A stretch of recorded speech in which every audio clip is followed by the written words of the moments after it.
Hey, want to know a secret?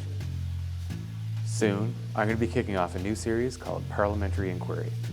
I've got my magnifying glass here, and I'm going to go deep into some specific motions. We are going to explore the characteristics of each of these motions. We're going to learn what they are, when to use them, and why they matter. Also, we're going to take a look into the development of parliamentary procedure, go deep into the history, and learn why some things have developed the way they are and why other things are the way they are. For example, have you ever wondered why a committee of the whole looks almost identical to a full assembly? Well, this story goes back hundreds of years and may or may not involve jail time and possible beheadings.